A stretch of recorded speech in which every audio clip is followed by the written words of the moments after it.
12장 18절부터 31절까지 한 절씩 같이 읽을게요. 제가 먼저 읽겠습니다. 그러나 이제 하나님이 그 원하시는 대로 지체를 각각 몸에 주셨으니 한 지체이면 몸은 없냐. 이제 지체는 많으나 몸은 하나라. 눈이 서서러 내가 너를 쓸데없다 하거나 또한 너희가 별러 내가 너를 쓸데없다 하거나 하지 못하리라. 그뿐 아니라 더 약하게 보이는 몸의 지체가 도리어 요긴하고 우리가 몸에 덜 귀하게 여기는 것들을 더욱 귀한 것들을 배워주며 우리의 아름답지 못한 지체는 더욱 아름다운 것을 얻고 우리의 아름다운 지체는 그럴 필요가 없느니라. 오직 하나님이 몸을 고르게 하여 부족한 지체에게 귀중함을 더하사 몸 가운데서 분쟁이 없고 오직 여러 지체가 서로 같이하여 교감하게 하셨으니 만일 한 지체가 고통을 받으면 모든 지체가 함께 고통을 받고 한 지체가 영광을 얻으면 모든 지체가 함께 즐거워하느니라. 너희는 그리스도의 몸이요 지체의 각 부분이라. 하나님이 교회 중에 몇을 세우셨으니 첫째는 사도요, 둘째는 선지자요, 셋째는 교사요, 그 다음은 능력을 행하는 자요, 그 다음은 병 고치는 은사와 서로 돕는 것과 다스리는 것과 각종 방언을 말하는 것이라. 다 사도겠느냐 다 선지겠느냐 다 교사겠느냐 다 능력을 행하는 자이겠느냐 다 병 고치는 은사를 가진 자이겠느냐, 다 방언을 말하게 자이겠느냐, 다 통역하는 자이겠느냐. 너희는 더욱 큰 은사를 사모하라. 내가 또한 가장 좋은 길을 너희에게 보이리라. 이 말씀은 교회에 대해서 얘기하는 것입니다. 우리 하나님께서 주신 이 조직이 가정과 교회죠. 그래서 오늘 이 가정과 교회는 사실 같은 얘기입니다. 그렇죠? 우리 가정, 결혼에 대해서 뭐를 얘기하셨어요? 에베소에 보면은 5장에 보면 이 결혼하는 것, 남자 여자가 만나는 결혼하는 것이 바로 그리스도와 교회의 관계를 이 땅에 알도록 하기 위한 것을 우리가 이 땅에서 경험하도록 우리 결혼 제도를 두셨다는 겁니다. 그래서 교회와 가정은 뗄래야 뗄 수가 없는 관계예요. 특히 가정 같은 경우는 우리가 가정을 선택할 수가 없잖아요. 그렇죠? 가정을 선택했다면 어떤 가정을 선택했겠어요? 재벌 가정, 행복하고 거기다 돈도 많고 모든 것들이 다 풍족한, 우리 다 금수저로 태어나고 싶잖아요. 근데 우리의 그 선택권은 없다는 말입니다. 하나님이 그냥 그 가정을 주셨어요. 우리에게 태어나 보니까 이런 가정이야, 태어나 보니까 저런 가정이에요. 그것이 교회와 또 연결이 되는 거예요. 그래서 오늘 우리는 과연 이 교회와 가정을 어떻게 바라봐야 되는가? 하나님의 뜻으로 인하여, 하나님의 언약으로 인하여 우리에게 이런 가정과 교회를 주신 것인데, 이것이 과연 하나님의 어떤 뜻을 위해서 우리에게 이런 가정을 주셨는가, 저와 여러분들이 좀 살펴봤으면 합니다. 오늘 읽어보셨듯이 이 교회는요, 복 있는 자들의 모임입니다. 복. 이게 왜 복이 있느냐? 여러분 새해 신년에 교회에서도 복 많이 받으세요 이렇게 인사하는데 저는 그런 인사를 안 해요. 원래부터. 무슨 복을 받자는 건지 그 실체를 알고 복 받으세요 해야 되는데 다들 인사하는 게 그냥 물질적인 복을 얘기하잖아요. 목사님들도 다 그걸 얘기하고 신년이니까 경기도 안 좋은데.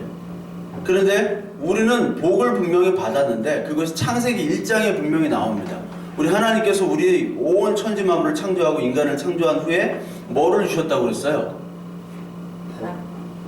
바라크라는 복을 주셨다고 그랬어요. 창세기 1장 28절에. 그러니까 하나님은 우리에게 복을 주셨다는 거예요. 그러면은 우리 하나님이 살아계신 이 교회는 복이 있는 교회입니다. 네, 복이 있는 존재예요, 우리 자체가. 그런데 그 복은 과연 뭐냐 이거죠. 어떤 복을 가지고 복이라고 얘기하는가? 물론 우리 교회는 복 있는 존재인데 왜 복이 있느냐? 바로 이 교회를 통해서 그리스도가 나왔기 때문에 그렇습니다. 우리 성경 말씀 한번 볼까요? 미가서 4장을 한번 볼까요? 우리 성경 1292페이지, 1293페이지에 있습니다. 신약이에요? 아니 구약이에요? 또 뭐 이렇게 하면 꼭 신약 찾고 그러더라. 신약이 1293페이지가 없어. 네. 그래도 뭐 신약을 찾는 분들이 있어요. 한 교회 한 10년 다녔는데. 1293페이지 미가서 4장에 보면요, 4장 10절을 보면은 이런 말씀이 있습니다. 딸 시온이여, 해산하는 여인처럼 힘들여 나을지어다. 이제 내가 성읍에서 나가서 들에 거주하며 또 바벨론까지 이르러 거기서 구원을 얻으리니 여호와께서 거기서 너를 내 원수들의 손에서 속량하여 내시리라. 이제 많은 이방들이 모여서 너를 치며 이르기를 시온이 더럽게 되며 그것을 우리 눈으로 바라보기를 원하노라 하거니와. 이런 말씀이 있고요. 또 미가서 5장 2절부터 3절에 보면 베들레헴 에브라다야, 너는 유다 족속 중에 작을지라도 이스라엘을 다스릴 자가 내게서 내게로 나올 것이라. 그의 근본은 상고에 영원히 있느니라. 그러므로 여인이 해산하기까지 그들을 붙여두시겠고 그 후에는 그의 형제 가운데 남은 자가 이스라엘 자손에게 돌아오리니. 이 말씀은 바로 뭐냐면 바로 베들레헴에서 예수 그리스도가 나온다는 얘기죠. 즉 이스라엘 족속 안에서 예수 그리스도가 나온다는 얘기예요. 이건 창세기 3장 15절에 나온 여인의 후손에 의해서 뱀의 머리가 부서진다는 말씀에 그대로 언약이 성취된다는 것이고 실제로 예수님이 오신다는 거죠. 어디를 통해서 오시냐? 바로 교회를 통해서 오신다는 거예요. 그럼 교회는, 저와 여러분들인 교회는 이게 아직까지 죄성이 있는 거잖아요. 예수님께서 너희 안에 들어가는 것, 너희 안에 들어가는 것은 깨끗하다. 근데 너희 안에서 밖에서 나오는 것들이 살인과 도적과 음란과 뭐 도적질과 이런 것들이 다 나오잖아요. 너희 안에 있는 것들은 더럽지만 그 안에 이제 예수 그리스도의 그 새 언약, 예레미야 31장 31절에 나오는 예수 그리스도가 이제 너한테 들어가겠다. 즉 죄인이지만 죄인인 너로부터 이제 예수님이 태어난다는 것을 보여주는 거예요. 그것을 해산한다고 표현합니다. 해산. 여러분, 해산하면 고통이 있잖아요. 선영이는 최근에 봤잖아. 해산의 고통. 밥 먹고 싶어 죽겠는데 가지도 못하고, 어?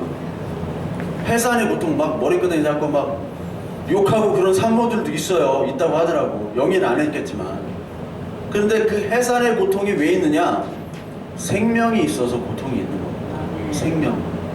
생명이 없으면 고통이 없어요. 우리가 똥 쌀 때는 고통이 없어. 근데요, 아이를 쌓는다고 하는 게 아니지. 낳을 때는 고통이 있는 거예요. 왜냐면 이게 생명이 있기 때문에. 무생명은 그냥 버려지는 거예요. 고통이 없어요. 마찬가지로 우리 안에 그리스도가 나오려면은 우리 안에 있는 악한 독들이 다 빠져나가야 되는 것이죠. 자기가 부서져야 되는 거예요. 자기가 철저하게 부인되어야 돼요. 그래야지 생명이 들어오는데 그러려면 아프거든요. 고통스럽거든요. 그런데 그것을 하나님은 이 말씀에서 복이라고 표현하는 거예요. 왜? 생명이 들어가니까. 죽은 존재가 다 빠져나오고 생명이 들어가니까. 그러니까 교회의 모임은요, 바로 생명이 들어가는 겁니다. 저와 여러분들이 생명이 없는 것 같지만, 아 정말 하나님이 있어? 아니 뭐 목사가 저 따위야, 교회도 안 나오고, 그렇지만 이 교회는 여러분이 하는 것도 아니고 제가 하는 것도 아니에요. 하나님 예수 그리스도가 해 가시는 겁니다. 목회와 교회는 해 가는 거잖아요. 우리 인생도 마찬가지잖아요. 하나님이 해 가시는 거다. 왜? 우리에게 생명이 없고 예수 그리스도만 생명이 있기 때문에 그래요. 그래서 성령의 임재가 임하면 그 하나님의 은혜가 우리 안에 침투한다고 그래요. 통과합니다. 이거를 정확하게 이게 관통한다라는 표현이 맞아요. 관통한다. 우리를 뚫고 나와야 돼요. 뚫어가지고 이 모든 것들이 다 버려지고 그 안에 그리스도의 말씀이 이제 들어가기 시작합니다. 그러면 그 사람은 이제 복이 있다고 표현이 되는 거예요. 그래서 우리가 그동안 하나님이 먼저 복을 주셨는데 그 죄악으로 말미암아 우리의 그 복이 이제 왜곡이 됐죠. 하나님만이 복이 아니라 이제 하나님은 필요 없어요. 우리 존재가 다른 것을 찾는 거예요. 다른 것을. 물질을 찾고 욕망과 쾌락을 찾고, 그런데 이제 다시 회복시켜 주시는 것이 복입니다. 따라서 이 복이라는 것은 뭐냐면 하나님께서 창조한 원래의 의도대로 우리의 존재가 다시 돌아가는 거예요. 회복되는 거예요. 그 회복되도록 하기 위해서 우리에게 필요한 것들, 우리가 하나님의 존재대로 회복되기 위해서 필요한 것들을 또한 공급해 주시는 게 하나님의 복입니다. 우리는 하나님을 떠나가지고 우리 멋대로 원하는 것들을 하나님 달라고 공급해 달라고 하는 것이 우리들의 욕심인데, 그것이 아니라 하나님의 원래 그 상태대로, 우리의 원래의 상태대로 회복되도록 우리를 공급해 주시는 거예요. 우리들을 자꾸 막 뭘 주고 섬기고 서비스해 주는 것이 바로 복이에요. 그러니까 우리의 뜻과 우리의 어떤 감정과 행복과 상관없이 하나님이 하시는 겁니다. 그것을 깨닫는 자만이 모여서 예배를 드리는 것이 바로 교회예요. 그것을 깨닫지 못하는 사람들이 드리면은 그것은 그냥 교회가 아니라 그냥 교제 모임이죠. 따라서 그러한 분들이 모여가지고 그 은혜를 나누면서 모여 있는데, 여기 고린도서에 보면은 그 사람들이 다 은사가 달라요. 은사라는 건 선물입니다. 은사가 다르지만 똑같이 뭐냐? 그 지체 한 명 한 명을 귀하게 여긴다는 거죠. 귀하게. 여기 보니까 22절, 우리도 고린도전서 12절에 보니까, 22절에 보니까 더 약하게 보이는 몸의 지체가 도리어 요긴하고, 그러니까 약한 지체가 있죠. 우리 교회 안에 우리 신체 부분에도 약한 부분이 있잖아요. 그러나 그것이 요긴하다는 거예요. 왜? 다 지난 시간에 배웠지만 뼈마디가 연결된 우리 유기적인 조직이다 라고 배웠기 때문에. 가장 연약한 사람이 누굴까요? 그 목사입니다. 가장 연약한 사람. 왜? 여러분들과 똑같은데, 이 야고보서에도 마찬가지로 나오잖아요. 엘리야와 성정이 같다 이렇게 얘기하죠. 엘리야는 너희들과 똑같다. 엘리야가 위대한 선지자지만, 그렇게 생각하지만 너희들과 똑같다. 엘리야가 죽여달라고 그랬잖아요. 모세도 죽여달라고 그러고, 아주 위대한 선지자는 다 죽여달라고 그랬어요. 똑같은데 선지자 노릇을 해야 되니 얼마나 힘들겠어요. 그러니까 알잖아. 저도 빠지고 싶고 그러고 싶은데 못 빠지고 여기 그냥 하나님이 박아두잖아요. 돈 생기면 어디 놀러 가고 싶고. 근데 박아두는 게 뭐냐? 연약한 지체지만 하나님이 그냥 쓰시는 거예요. 그냥 약하지만. 저와 여러분들을. 왜? 유기적인 조직이니까. 그러한 가운데 한 지체가 고통받고 한 지체가 즐거워하면 고통과 즐거움을 같이 나누라. 왜냐하면 너희는 그리스도의 몸이요 지체의 각 부분이기 때문에 그렇다 하면서 은사를 얘기해요. 그러니까 그렇게 하나님의 말씀을 가지고 은혜를 깨닫고 그 하나님의 원형으로 원래의 모습으로 복받는 자로 회복되려고 하는 사람들의 모임은 이 사람들인데, 그 중에 은사가 다 다르다는 겁니다. 28절에부터 보면은 어떤 사람은 사도, 선지자, 교사, 병 고치는 거, 방언 뭐 이런 것들을 다 얘기를 해요. 그러나 은사는 다 다르지만 31절에 보니까 너희는 더욱더 큰 은사를 사모하래요. 그러니까 은사는 선물은 하나님이 주시는 겁니다. 크고 작은 게 없어요. 특히 목회자에게는 예언의 은사가 필요합니다. 이 예언이라는 것은 이 성경의 말씀을 전하는 거예요. 지금 이 시대는 너 어떻게 돼? 너 어떻게 돼? 너 뭐 어디 가지마. 그게 아니에요. 그게 예언이 아니라 이 기록된 말씀을 전하는 것이 바로 예언입니다. 그리고 통역된 방언이 이제 예언이 되고 그것이 말씀이 되어진 거예요. 계시록까지의. 그러니까 지금의 방언은 그때의 방언과는 좀 다릅니다. 그러나 방언의 은사는 있죠. 그러나 말씀으로 그것들이 분별이 돼야 되는 것이겠죠. 방언이. 그런데 여기에 가장 큰 은사는 뭐냐? 은사는 차이가 없지만 가장 큰 은사는 바로 더욱 큰 은사인데 그것을 사모하래요. 그것이 뭐냐면 바로 예수 그리스도 자체입니다. 그러니까 은사는 예수님이 없이도 나타날 수가 있잖아요. 다 나타날 수가 있습니다. 그러나 가장 큰 선물이 뭐예요? 은사라고 하니까 뭐 막 받는 게 아니라 선물이라고 여러분 해석을 하세요. 선물. 하나님 우리에게 주신 선물.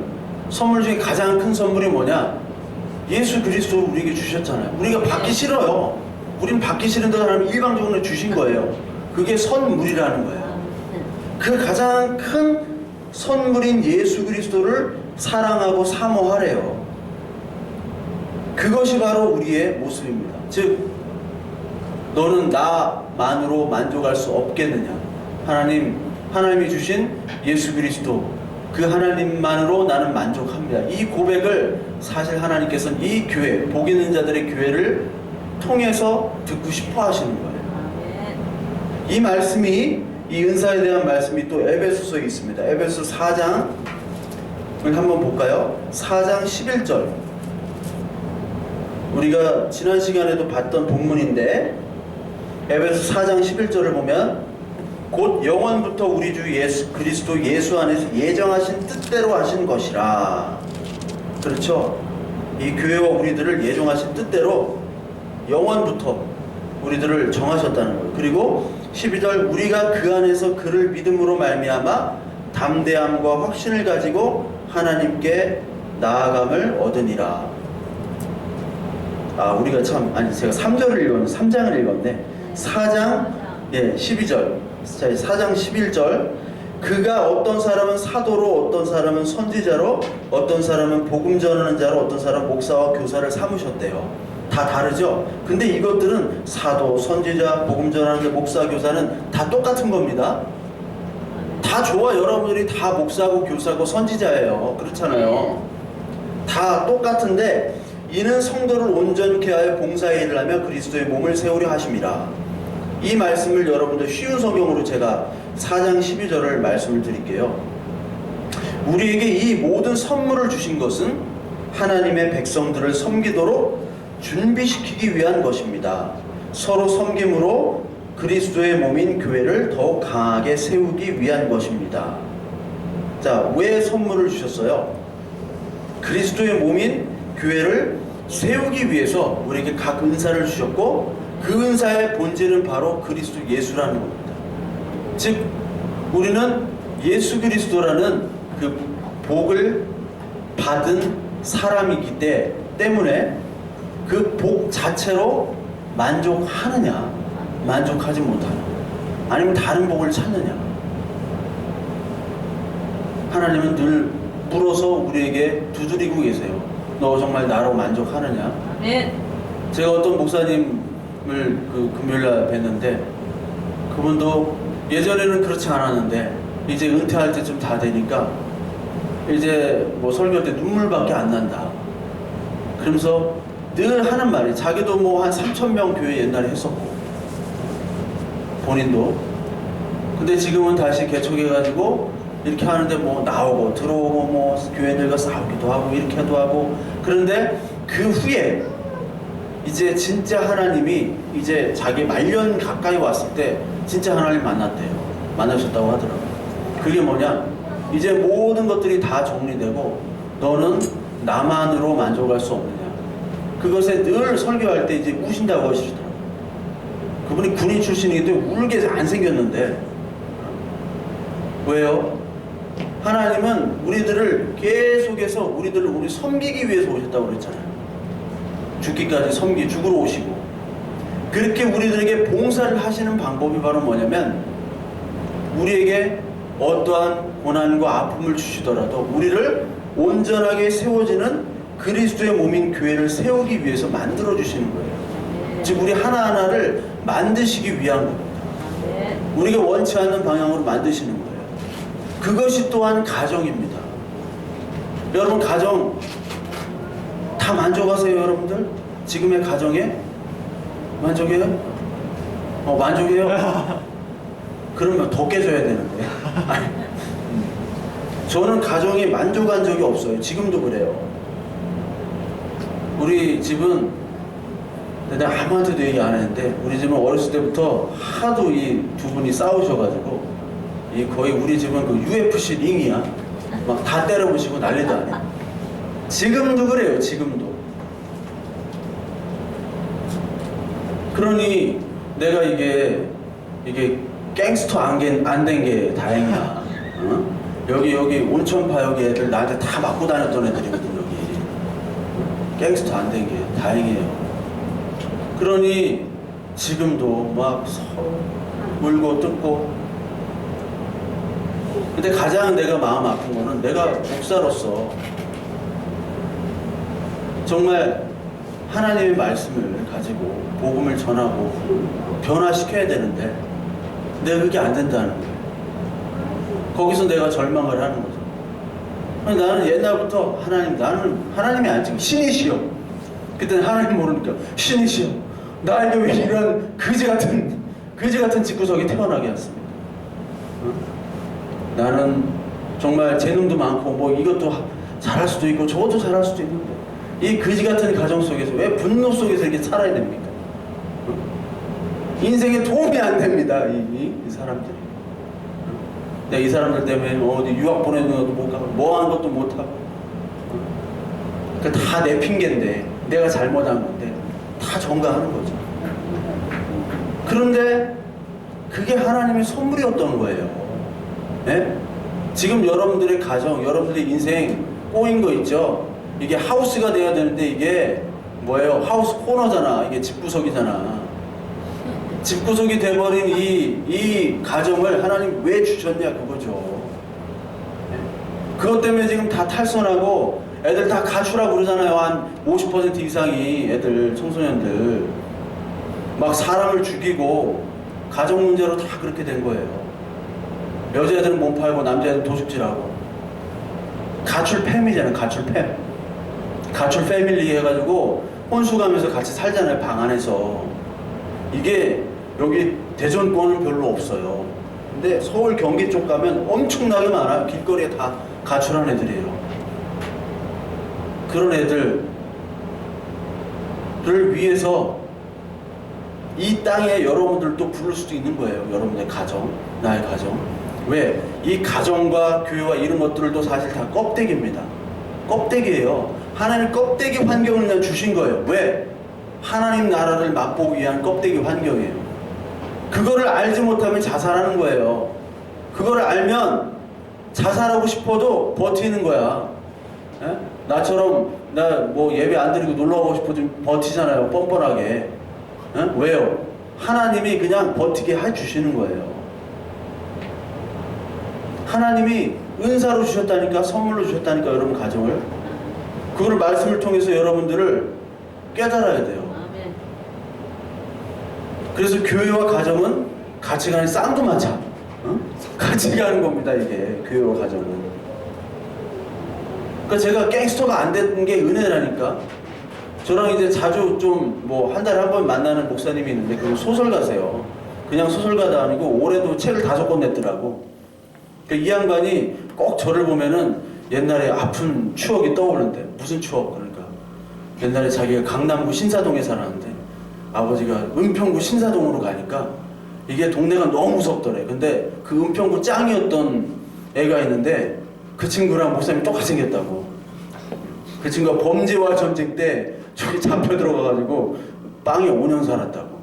근데 목사님 보면 그 생각이 난다고. 뭐 좋은 소리를 하는 인간들이 없어 주위에. 네?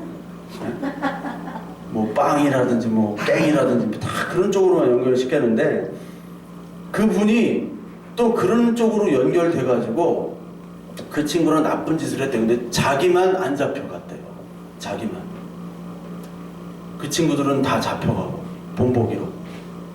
그러면서 그런 친구들과 뭐 길거리에 있는 친구들을 상대로 해서 소설을 써가지고 5천만 원짜리 한겨레 문학상 대상 받아가지고 지금 소설가로 계속 소설을 쓰세요.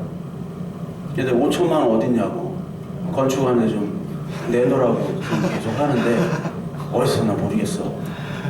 근데 그분이 왜 어떻게 소설을 쓸 수 있었을까? 그분의 경험인 거예요. 하나님이 선물로 주신 거예요. 그분의 환경. 여러분들 가정이 있잖아요. 우리 교회 있잖아요. 이게 어떻게 보면 껍데기예요. 그냥 사람들은 저 가정으로 판단하고 직업으로 판단하고 다 하지만 여러분 죽음이 있는 상태에서 그 사람이 대통령을 했건 뭘 했건 아무 소용이 없습니다. 근데 그 죽음은 모든 사람이 성경은 다 죽었다고 얘기를 해요. 우리는 예수 그리스도가 우리를 관통해서 뚫고 나온 복 있는 사람이기 때문에 우리는 그 껍데기가 어떠하든지 우리는 살아있는 사람이에요. 아멘. 아시겠어요? 아멘. 저도 가족들 다 버리고 싶어. 나도 똥오줌 안 치우고 싶어, 제발. 다 버리고 나 혼자 그냥 살면 얼마나 좋아요. 응? 나 혼자 뭘 해든 살 수 있잖아, 편하게. 그러함에도 불구하고 그 가정이 하나님이 주신 나에게 최고의 선물. 주님은 선물을 2개 주셨다. 가정과 교회. 예? 부모와 교회를 2개를 주신 거예요.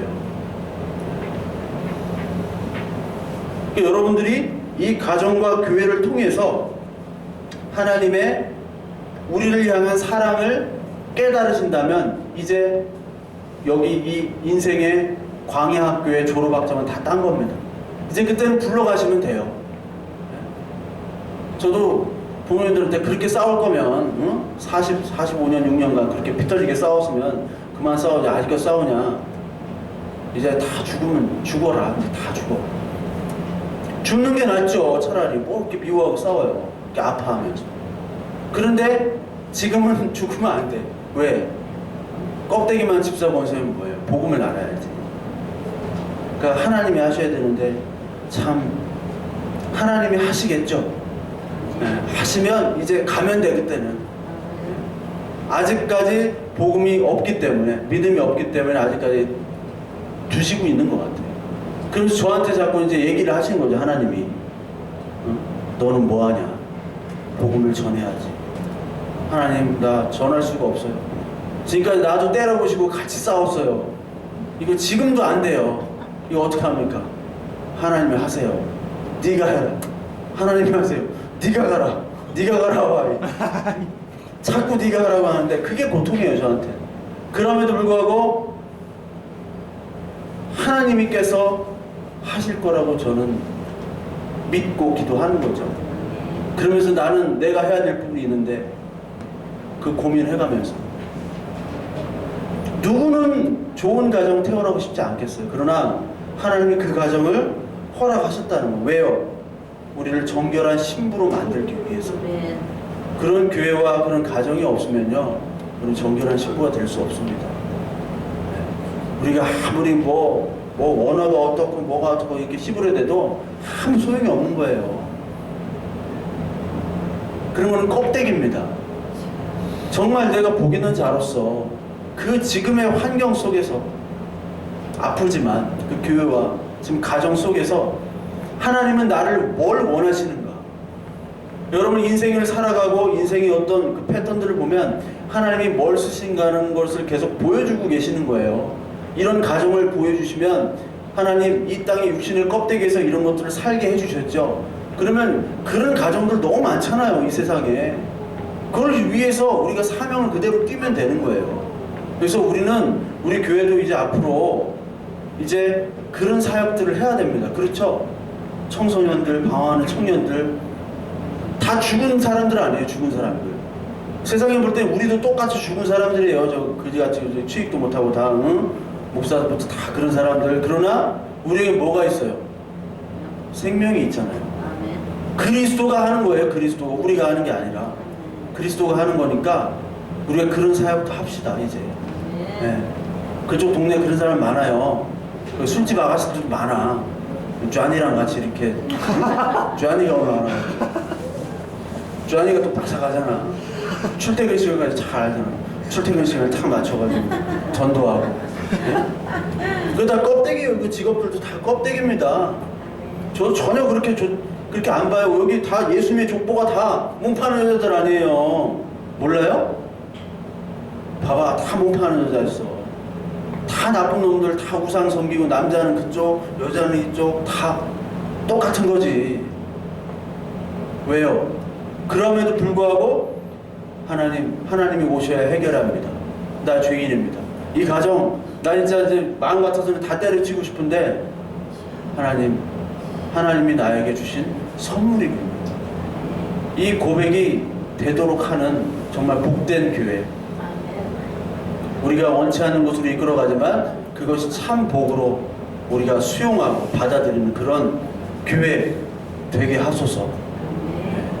오늘 오늘도 그렇게 기도하시고 말씀으로 그런 해결받는 저와 여러분들 되길 바랍니다. 아멘. 우리 이런 교회 되게 하소서. 우리 함께 한번 찬양하고 기도하겠습니다. 진정한 예배가 숨쉬는 교회, 주님이 주인 되시는 교회, 함께 찬양하고 기도할게요.